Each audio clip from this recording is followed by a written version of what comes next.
আমাদের আজকে আলোচনার বিষয়বস্তু বাংলাদেশে ফ্যাসিবাদের উত্থান ও এনপিসি জন্মলাভ। বাংলাদেশে ফ্যাসিবাদের উত্থান ও এনপিসি জন্মলাভ আলোচনায় অংশ নিয়েছি আমি কমরেড মুশফিক বরাত, আপনাদের সকলের প্রিয় দেশবন্ধু মুশফিক বরাত। তো আলোচনা শুরু করা যাক। 24-এর গণঅভ্যুত্থানে এনপিসি সর্বোপস্থিতি লক্ষ্য করা যায়। বেশ কিছু বুর্জোয়া ও পেটি বুর্জোয়া পার্টি এতে সমর্থন জানিয়েছিল। তাছাড়া কমিউনিস্টদের অকুণ্ঠ সমর্থন ভুলবার নয়। এমন পরিস্থিতিতে দেশে অরাজকতা বিরাজ করছিল। তারপর প্রজন্ম 24 প্রগতি ছাত্র ফ্রন্টকে নিয়ে অকুতোভয় এগিয়েছে। জাতীয় প্রগতি কাউন্সিল এনপিসি জুলাই বিপ্লবে 30 দিনে 30টি কর্মসূচি দিয়েছিল এবং আগস্টের 1 তারিখ থেকে 5 তারিখ পর্যন্ত লাগাতার বিক্ষোভ সমাবেশ অব্যাহত ছিল।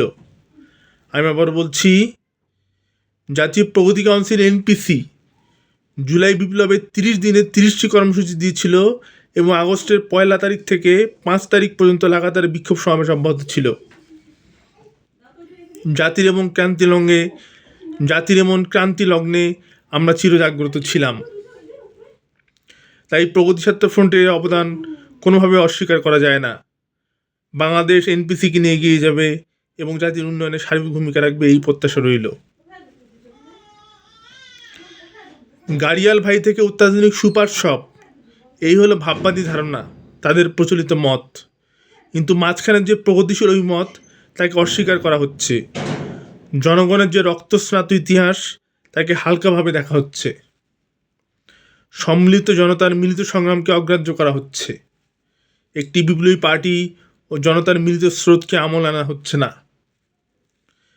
আমি আবার বলছি, একটি বিপ্লবী পার্টি ও জনতার মিলিত স্রোতকে আমলে আনা হচ্ছে না। বুর্জোয়া ঝোঁক প্রাধান্য পাচ্ছে। এভাবে শ্রমিক শ্রেণী বিপুল ক্ষমতাকে এক মুহূর্তের জন্য হালকাভাবে নেওয়া যায়। ঐতিহাসিক ঘটনাবলীকে এভাবে বলি হতে দেওয়া যায় না। ইতিহাসকে পাতিহাস বলে উড়িয়ে দেওয়াটা একদম মেনে নেওয়া যায় না। স্পষ্ট করে বললে, নেতৃত্বকে অস্বীকার করা হচ্ছে, যেন নেতৃত্ব পূর্ব নির্ধারিত ও চিরনির্ধারিত।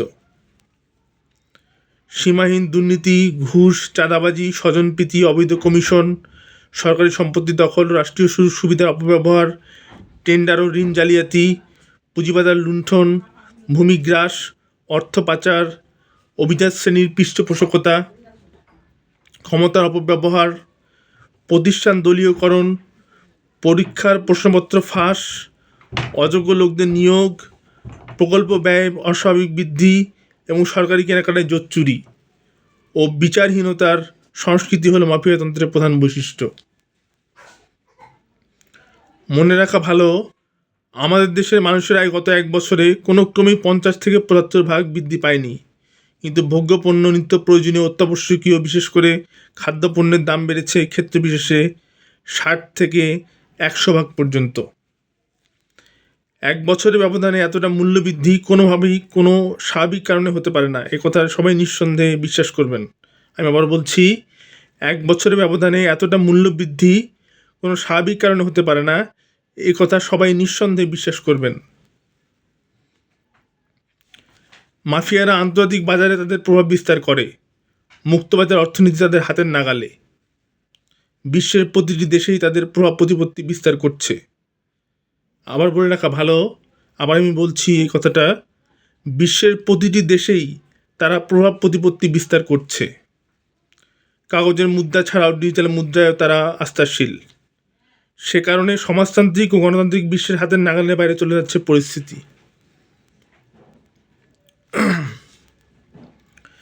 2008 সালে বাংলাদেশে ফ্যাসিবাদ জন্মলাভ করে। পাশাপাশি ফ্যাসিবাদের রক্তচক্ষু উপেক্ষা করে এনপিসিও জন্মলাভ করে।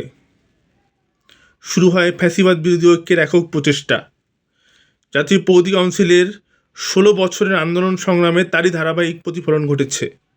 পার্টির বহু নেতাকর্মীর ত্যাগ তিতিক্ষায় অবশেষে আন্দোলন জাতীয়তাবাদী রূপ লাভ করে ও সফল হয়। বহু আন্দোলন সংগ্রামের মধ্য দিয়ে বেড়ে উঠেছে আমাদের এই প্রিয় বাংলাদেশ। তাছাড়া জুলাই আগস্ট বিপ্লবে আমাদের অবস্থানের কথা সকলের জানা। আমরা দৃঢ়ভাবে বলতে চাই, ভবিষ্যৎ বাংলাদেশের শত্রু ও প্রতিহিংসাকে এনপিসি যে কোনো মূল্যে প্রতিহত করবে। দেশকে একাঙ্ক্ষিত উজ্জ্বল ভবিষ্যতের দিকে এগিয়ে নিয়ে যাবে। আমাদের আলোচনা এখানে শেষ কমরেড, আমরা পুনরায় আলোচনায় ফিরে আসবো। ধন্যবাদ সকলকে। প্রগতির জয় হোক বিজ্ঞানের।